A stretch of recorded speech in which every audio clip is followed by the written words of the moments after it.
Hola, hoy día trabajaremos sobre la importancia de la ética en las intervenciones neuroquirúrgicas, así como también nos ubicaremos en las principales estructuras de nuestro cerebro, tanto internas como externas, y además de ello conoceremos sus ejes y planos.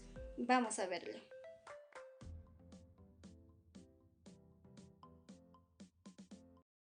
La craniotomía va a ser un procedimiento quirúrgico que permite entrar al cerebro a través del cráneo.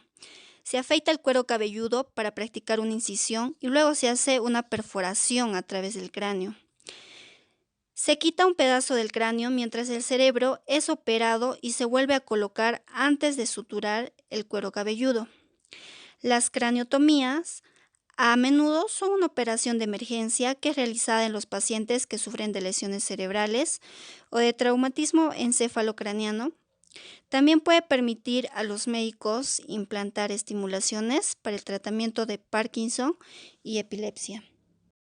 La lobotomía consiste en realizar dos agujeros en la parte frontal del cráneo e inyectar directamente alcohol en el lóbulo frontal del cerebro a través de ellos.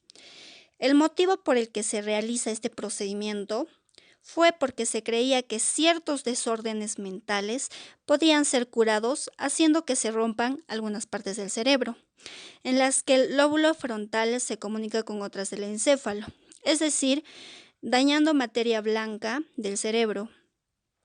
Se sacrificaba una parte de la capacidad intelectual y de la personalidad de cada paciente para tratar de acercarlo más a la curación.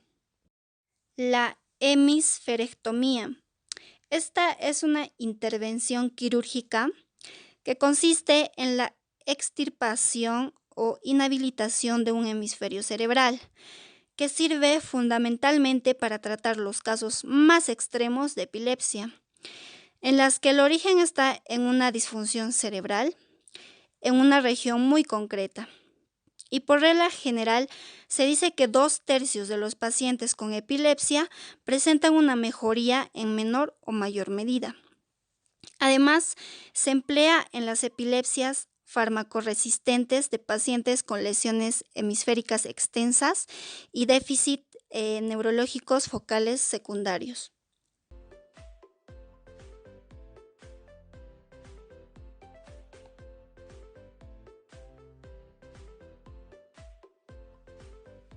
Veamos al cerebro desde su estructura externa.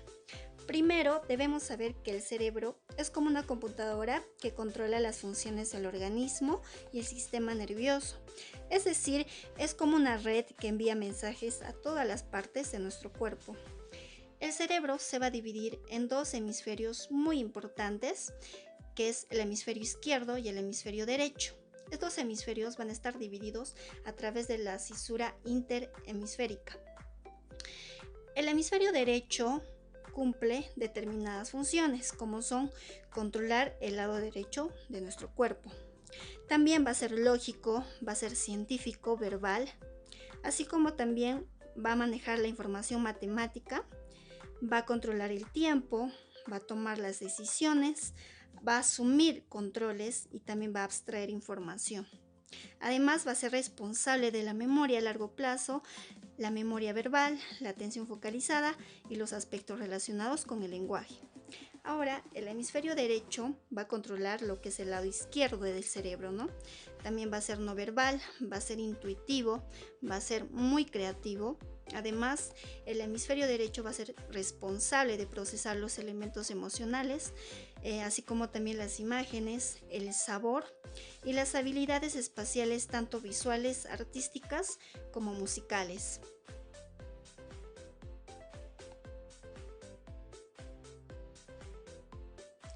Ahora conozcamos los lóbulos del cerebro, tanto sus funciones como lesiones. Empecemos con el lóbulo frontal. El lóbulo frontal es este que podemos visualizar, todo lo que está de rojo. Sus funciones van a ser controlar las actividades motoras aprendidas, como escribir, tocar un instrumento musical o atarse los zapatos. También va a controlar los procesos intelectuales complejos, como el lenguaje, el pensamiento, la concentración, la capacidad de resolver problemas y la planificación del futuro. También va a controlar las expresiones faciales y los gestos de nuestras manos y nuestros brazos. También va a coordinar las expresiones y otros gestos con el estado de ánimo y los sentimientos. Las lesiones que podemos encontrar en este lóbulo frontal van a ser las siguientes. Si la parte posterior del lóbulo frontal, la cual controla los movimientos voluntarios, resulta dañada, se produce debilidad muscular o parálisis. Si la parte central del lóbulo frontal está dañada, las personas pueden llegar a presentar apatía, falta de atención y desmotivación.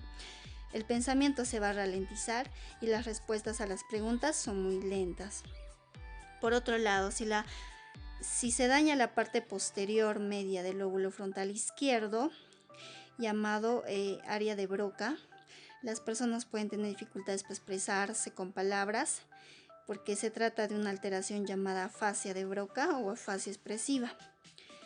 Ahora, si la lesión afecta la parte anterior del lóbulo frontal, puede ocurrir lo siguiente: dificultad para mantener temporalmente la información disponible.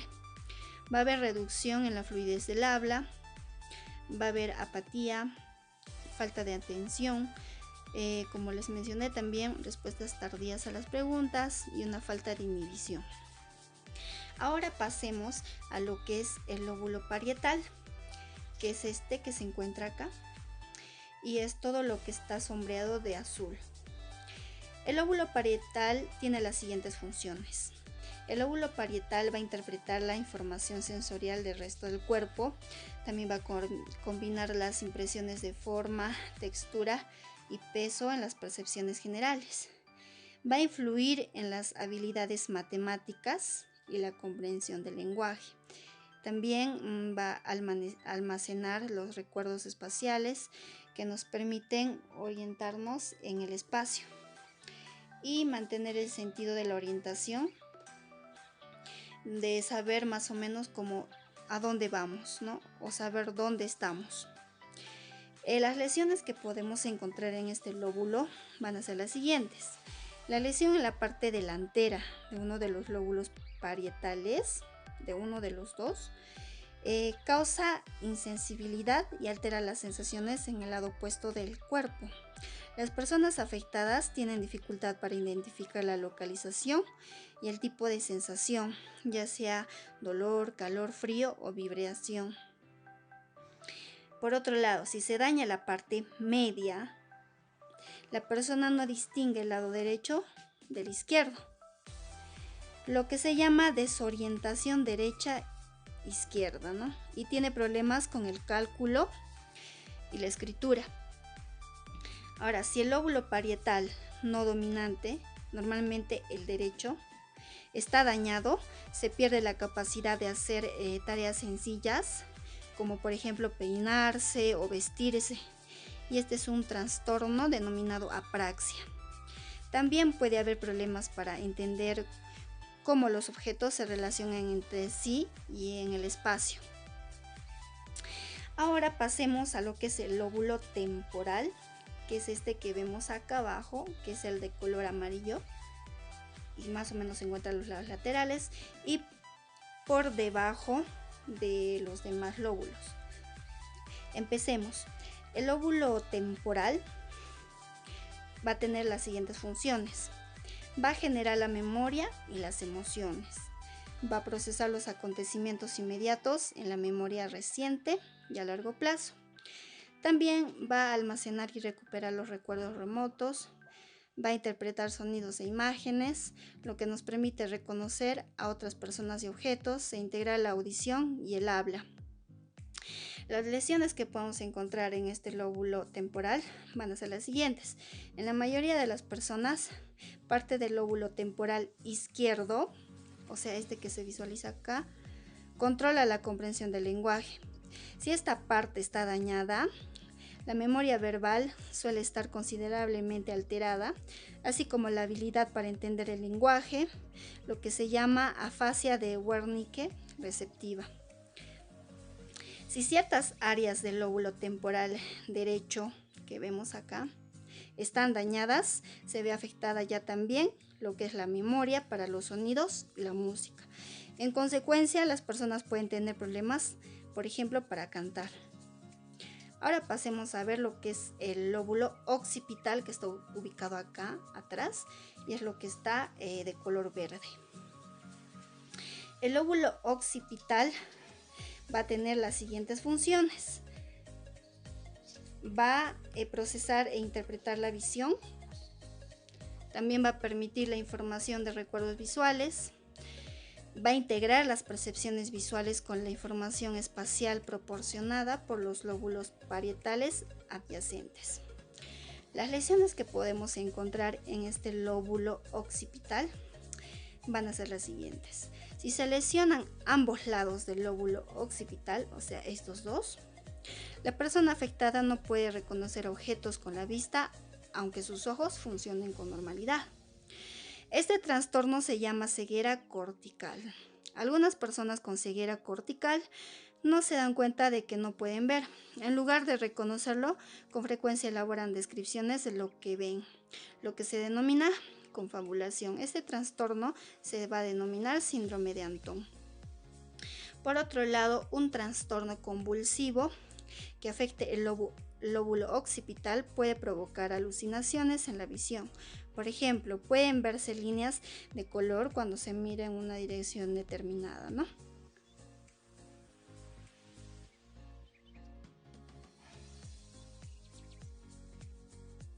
Ahora hablemos y conozcamos sobre los surcos y cisuras del cerebro.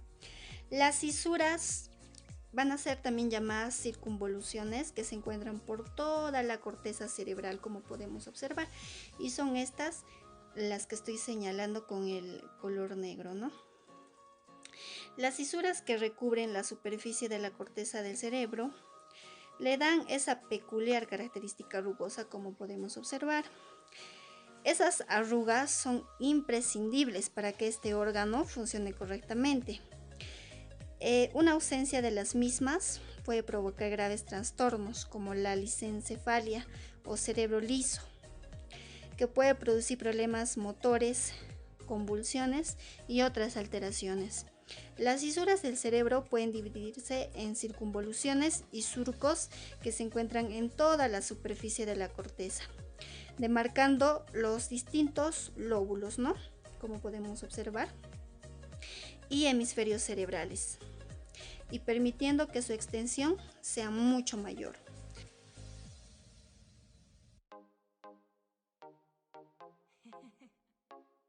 Ahora pasemos a ver y a conocer lo que son los ejes y planos de nuestro cerebro. Primeramente, imaginemos que este es nuestro cerebro y vamos a proceder a hacer un corte horizontal que va a ser de la siguiente forma. Un corte horizontal supone que el plano de sección pasa en forma perpendicular al sagital en forma paralela al suelo, dividiendo la masa encefálica en una porción superior y otra inferior. Vamos a notar perfectamente la disposición externa del manto gris de la corteza con sus pliegues. Hacia el centro notamos una imagen bien simétrica, como si fueran dos alitas, una al lado de otra.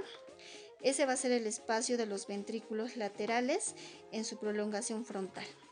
Además, vamos a notar claramente la sustancia negra que está bordeando toda la corteza cerebral y además el corte horizontal, ¿no? Y acá adentro vamos a ver lo que es la sustancia blanca. Ahora procedamos a hacer un corte sagital que va a ser de la siguiente forma.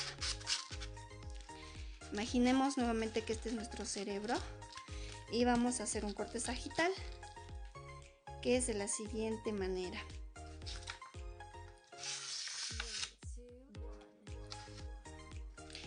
Y lo que vamos a encontrar acá es lo siguiente. El corte ha pasado exactamente a lo largo de la cisura interhemisférica, ¿no? O sea, como podemos observar acá. Esta es la cisura interhemisférica. Entonces lo que hemos hecho ahorita es cortar a la mitad y en medio de la cisura interhemisférica. Y esto es lo que nos ha resultado, ¿no? Este corte, como bien les decía, va a pasar exactamente a lo largo de la cisura interhemisférica, exponiéndose la cara medial del hemisferio derecho. Se pueden distinguir claramente las estructuras del cerebro, el cerebelo y el tronco encefálico. Lo mismo que el cuerpo calloso, inmediatamente por debajo del cual se encuentra el tálamo.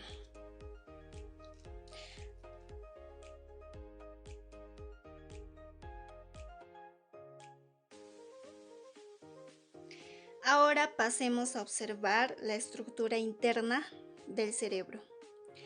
Primeramente lo que vamos a observar acá son los lóbulos, el lóbulo frontal, el lóbulo parietal y el lóbulo occipital. Por otro lado vamos a observar primeramente lo que es el cuerpo calloso, que es este que se encuentra acá. El cuerpo calloso es la estructura que se encuentra en lo profundo del cerebro y que conecta los hemisferios cerebrales, tanto derecho como izquierdo, coordinando las funciones de ambos, ¿no? Como siguiente vamos a tener al tálamo. El tálamo se va a ubicar más o menos por acá. El tálamo es una región del encéfalo humano y es el encargado de distintas funciones como la atención, la conciencia y la percepción. Ahora pasemos a ver lo que es el quiasma óptico.